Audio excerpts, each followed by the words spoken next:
శ్రీమద్ వాల్మీకి రామాయణం యుద్ధకాండం 93వ సర్గమునందు రావణుడు పుత్ర దుఃఖముతో దురపిల్లుట, ఆ దుఃఖావేశంలో అతడు సీతాదేవిని చంపుటకై అశోకవనములకు పోవుట, సుపాశ్వుని హితవచనములకు మెత్తపడి వెనుతిరుగుట గురించి వివరింపబడినది.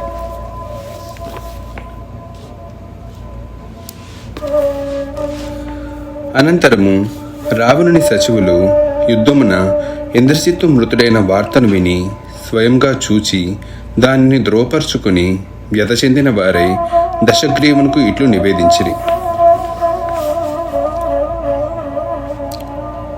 మహారాజా, విభీషణుని తోడ్పాటుతో లక్ష్మణుడు మహాతేజస్వైన నీ కుమారుని మేమందరము చూచుచుండగానే హతమనొచ్చెను. నీ పుత్రుడు సహజముగా యుద్ధముల్లో అజేయుడు, దేవేంద్రుని అంతటి వాణిని జయించిన శూరుడు. ఆ మహావీరుడు పరాక్రమశాలి అయిన లక్ష్మణునితో తలపడి అతని చేతిలో హతుడయ్యను. కాని అతడు రణమున తన శరములతో లక్ష్మణ్ణి ముప్పు తిప్పలు పెట్టిన పిదపనే పుణ్యలోకములకు చేరెను.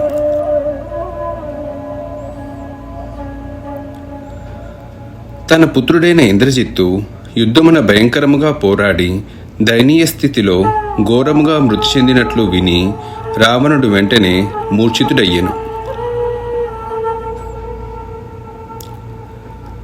రాక్షసరాజైన రావణుడు కొంతవడికి స్పృహలోనికి వచ్చి పుత్రశోకమును తట్టుకొనలేకపోయెను. అతని ఇంద్రియములన్నీను క్షోభపడెను. అతడు మిక్కిలి దీనుడై పలు రీతుల విలపించుచు ఇట్లు అనెను.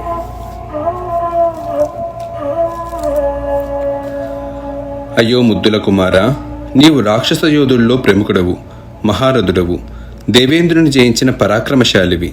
అట్టి నీవు లక్ష్మణునకు ఎట్లు వశమైతివి? నాయన, నీవు వీరావేశపరుడువైనచో నీ శరములతో యముని కాలపురుషుని సైతము మట్టు పెట్టగలవు. మందర పర్వత శిఖరములను కూడా పిండి పిండి చేయగలవు. అంతటి వాడవైన నీకు యుద్ధమున లక్ష్మణుని జయించుట ఒక లెక్కయా?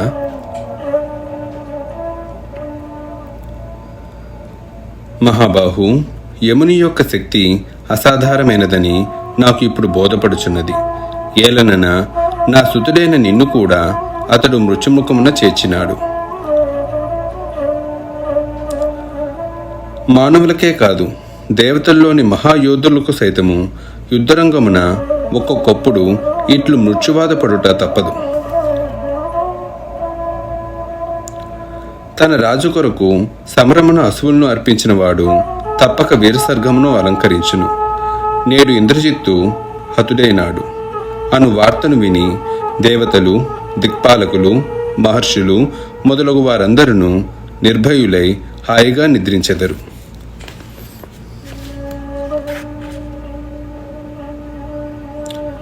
ఇంద్రజిత్తు ఒక్కడు మృత్యుపాలై నాకు దూరమైనందున వనములతో కూడిన భూమంతలమంతయును, అంతేకాదు ముల్లోకములు సైతము నాకు శూన్యములే కనపడుచున్నవి.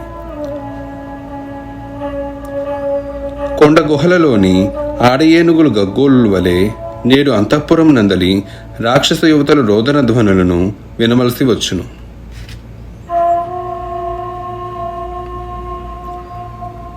శత్రువును గడగడలాడించు మహావీర, నీ మార్తుమూర్తిని, నన్ను, నీ భార్యను, రాక్షసులను, యువరాజ్యమును, కడకు ఈ లంకను విడిచి ఎక్కడికి వెళ్ళితివి?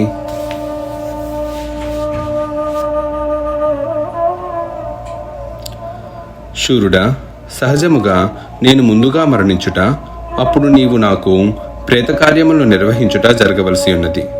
నేడు అది తారుమారైనది. నాకు కంటకప్రాయులైన రామలక్ష్మణులు, సుగ్రీవుడు ఇంకనూ జీవించియే ఉన్నారు. నీవు వారిని నేతలను గావించి నా హృదయతాపమును తీర్చెదవని కొండంత ఆశతో ఉంటిని. ఆ పని చేయకయే మా అందరినీ వీడి ఎక్కడికి వెళ్ళితివి?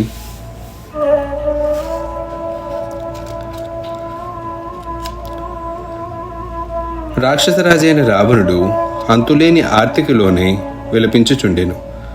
పుత్ర వియోగ కారణమున అతనిలో క్రమముగా కోపము కట్టలు త్రెంచుకొనెను.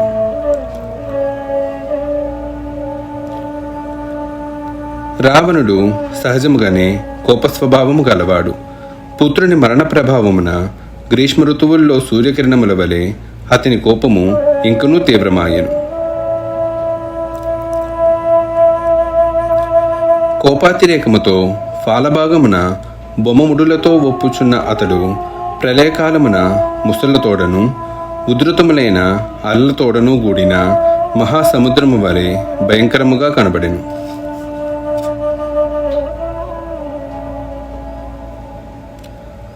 వృత్తాసురుని వక్రము నుండి వలె కోపముతో బొసలు కొట్టుచున్న ఆ రావణుని ముఖము నుండి మరలా మరలా క్రోధాగ్ని ప్రజ్వరిల్లెను.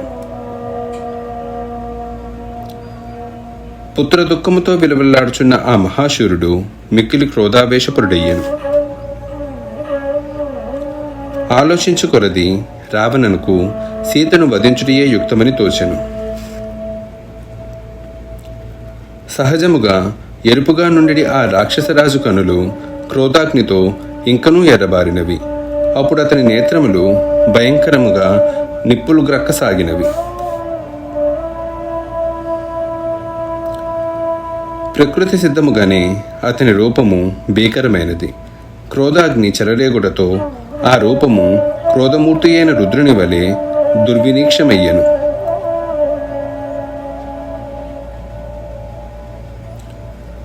మండుచున్న దీపముల నుండి వేడి నూనె బొట్లు పడుచున్నట్లుగా మిగుల క్రుద్ధుడైన అతని నేత్రముల నుండి అశ్రుకణములు రాలినవి.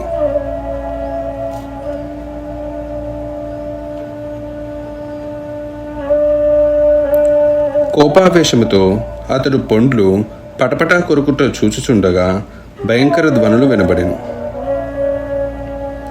అవి మిక్కిలి బలవంతులు గానుగు నూనెను త్రిప్పునప్పుడు ఏర్పడు శబ్దములను తలపింపచేయుచుండెను. ప్రళయకాలాగ్ని వలె క్రోధమూర్తి అయి ఉన్న అతడు చూచుచున్న ప్రతి దిశయందలి రాక్షసులు భయముతో వణికిపోవచ్చు స్తంభాల చాటున దాగుకొనిది. చరాచర జగత్తును రూపుమాపుడుకై ఉద్యుక్తుడైన ప్రళయకాల యముని వలె మిగుల క్రుద్ధుడై ఉన్న ఆ రావణుడు ఆయా దిక్కులను చూచుచుండగా అచటనున్న రాక్షసులు అతన్ని సమీపించుటకు భీతిల్లుచుండిరి.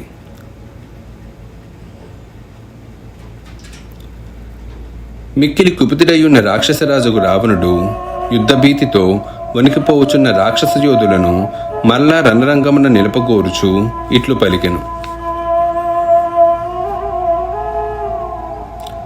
మిత్రులారా, పూర్వము నేను వివిధములగు రీతుల్లో వేల కొలది సంవత్సరములు తపస్సులో నచ్చి బ్రహ్మదేవుని సంతుష్టిని గూర్చి తిని ఆ తపస్సులకు ప్రసన్నుడైన బ్రహ్మదేవుడు దేవతల వలన గాని అసురుల వలన గాని ఎన్నడను ఏ విధముగాను భయము కలుగకుండునట్లు వరములను ప్రసాదించెను.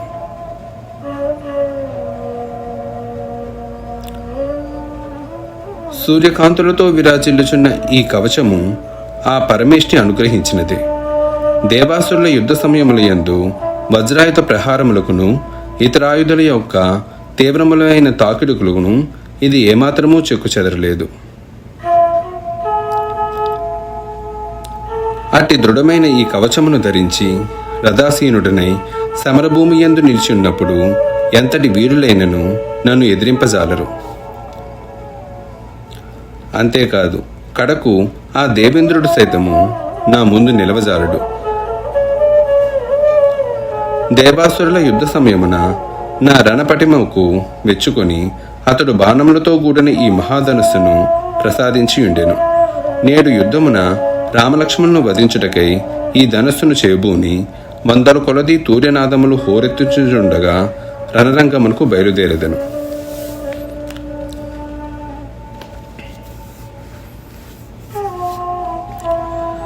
శూరుడైన రావణుడు పుత్రుని మృతికి ఎంతయో వగచినవాడై క్రోధావేశపరుడయ్యెను. దిక్కుతోచని స్థితిలోనున్న అతడు తీవ్రముగా ఆలోచించి సీతాదేవిని చంపుడుకు నిశ్చయించుకొనెను.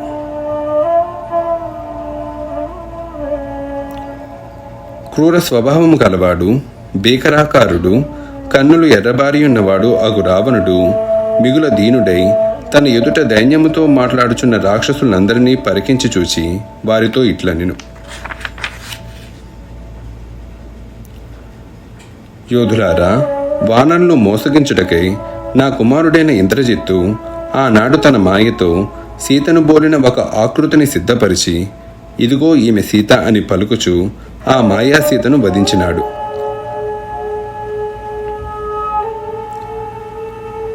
నేడు నాకు సంతృప్తి కలుగునట్లుగా ఆ క్షత్రియాదమునిపై అనురాగంతో నున్న సీతను వధించి దానిని నిజము చేసేదను. సచివులతో ఇట్లు పలికిన వెంటనే అతడు తన ఖడ్గముపై చేతిని ముంచెను.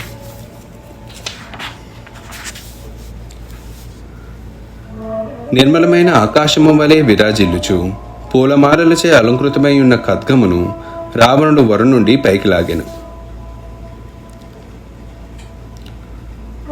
పుత్రశోకముతో మిగుల వ్యాకులుడై ఉన్న ఆ రాక్షసరాజు ఎంతయో క్రుద్ధుడై భార్యతోనూ సచివులతోడనూ గూడి వెంటనే సీతాదేవి ఉన్న అశోకవనమునకు బయలుదేరెను.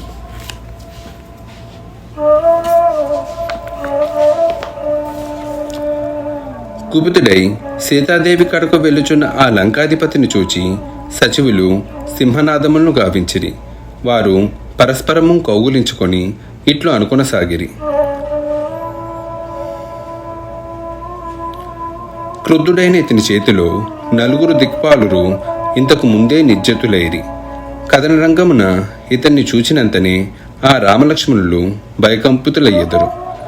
ఈ అసహాయ సూర్యుని చేతిలో ఆయా యుద్ధముల్లో పెక్కుమంది శత్రువులు నేలపాలైరి.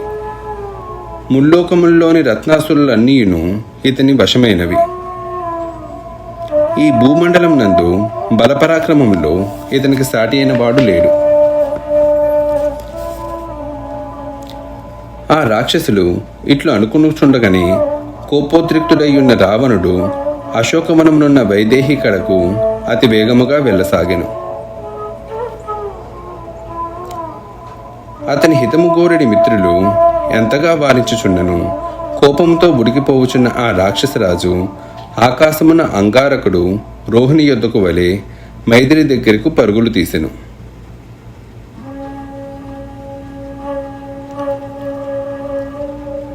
రాక్షస స్త్రీల రక్షణలోనున్న నిర్దోషియగు సీతాదేవి క్రోధావేశముతో ఖడ్గమును చేబోని వచ్చుచున్న ఆ రాక్షసుని గాంచెను.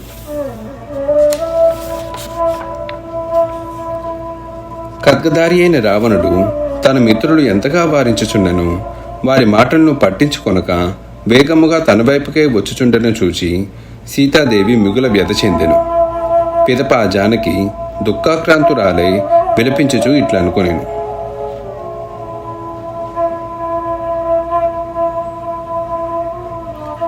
క్రుద్ధుడైన ఈ దుర్మార్గుడు స్వయంగా పరుగు పరుగున నా వైపే వచ్చుచున్నాడు. శ్రీరాముని ధర్మపత్ని అయిన నేను ప్రస్తుతము దిక్కులేని దాననై ఉన్నాను కనుక నన్ను ఇతడు తప్పక వధించి తీరును. పతివ్రతనైన నాతో నీవు నా భార్యవై సుఖింపుము అనుచు ఇతడు నన్ను పెక్కుమార్లు నయానా భయానా ఎంతగానో ఒత్తిడి చేసెను. ఎప్పటికప్పుడు నేను అతన్ని తిరస్కరించుచూ వచ్చి తిని అట్లు నాచే తిరస్కృతుడైన అతడు మిక్కిలి నిరాశకు లోనయ్యాడు. అది స్పష్టము. మోహపరవశుడై క్రుద్ధుడై ఉన్న ఇతడు నన్ను హతమనర్చుటకే సిద్ధపడినట్లున్నాడు. లేదా నరశ్రేష్ఠులు సోదరులు అయిన రామలక్ష్మణులను నా కారణముగా ఈ దుష్టుడు యుద్ధమున వధించి ఉండవచ్చును. అయ్యో, ఆ రాకుమారుల దుర్మరణమునకు నేనే కారణమైతిని కదా. లేదా రామలక్ష్మణును చంపజాలక పుత్రశోకముతో పాపాత్ముడైన ఈ రాక్షసుడు క్రోధముతో నన్ను వధింపనున్నాడు. దూరదృష్టి లేని నేను ఆనాడు హనుమంతుని మాటలను వినకపోయి తిని. నిర్దోషిని అయిన నేను ఆనాడే హనుమంతుని భుజములపై అధివసించి వెళ్ళి ఉన్నచో నా భర్త యొడిలో సురక్షితనై ఉండేడిదానను. ఇప్పుడు ఈ విధముగా శోకింపవలసిన దుస్థితి నాకు తప్పి ఉండేది.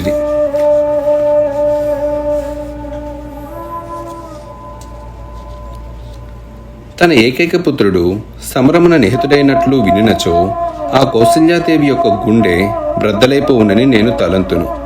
అప్పుడు ఆ మాతృమూర్తి మహాత్ముడైన తన కుమారుని యొక్క జననమును, బాల్యమును, యవ్వనమును, అందచందములను, ఆయన యొక్క ధర్మకార్యముల నిర్వహణమును తలచి తలచి విలపించును.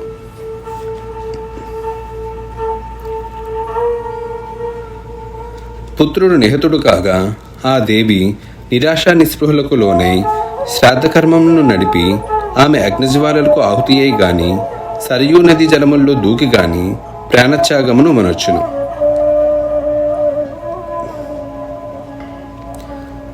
దుష్టురాలు పాపాత్మురాలు అయిన ఆ గూని మందర కారణమును కదా కౌసల్యామాతకు ఇంతటి దుఃఖము కలుగనున్నది.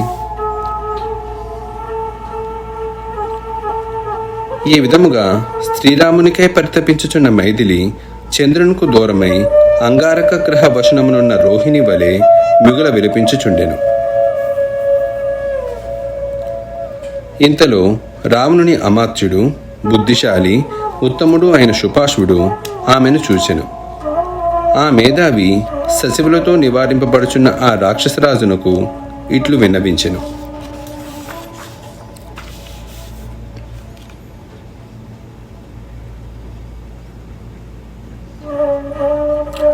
కుబేరునికి సొంత సోదరుడువైన దశగ్రీవ, క్రోధావేశముల్లో ధర్మమును మరచి సీతాదేవిని ఎందుకు చంపదలుచుచున్నావు? మహావీరుడువైన రాక్షసరాజా, నీవు సమస్త వేదములను అధ్యయనం చేసిన వాడవు, సకల శాస్త్రములను పుక్కిట పట్టిన వాడవు, సర్వదా గృహస్థ ధర్మములను నిర్వర్తించుచుండు వాడవు. అట్టి వాడవైన నీవు ఒక సాధ్విని చంపబూనుటకు హేతువేమి? మహారాజా, సౌందర్యవతి, సద్గుణ శోభిత అయిన ఈ మైథిలిపై దయచూపుము.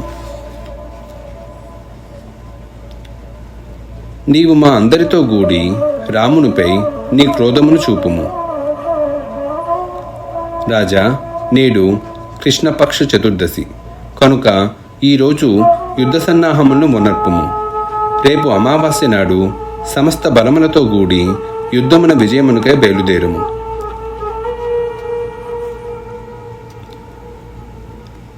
నీవు శూరుడవు, ప్రతిభాశాలివి, మహారథికుడవు, ఖడ్గవిచ్చా కుశలుడవు. అట్టి మహాత్ముడవైన నీవు రథమునందు ఆసీనుడవై కథనరంగమునకు కదిలి రాముని నిహతును గావింపుము. పిదప సీతాదేవి తప్పక నీ వశము కాగలదు.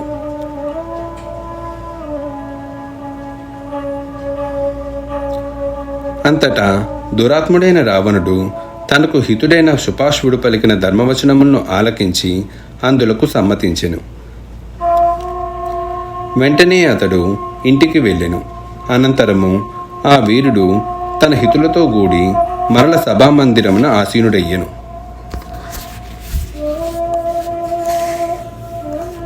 వాల్మీకి మహర్షి విరచితమై ఆదికావ్యమైన శ్రీమద్ రామాయణం నందలి యుద్ధకాండమునందు 93వ సర్గము సమాప్తము.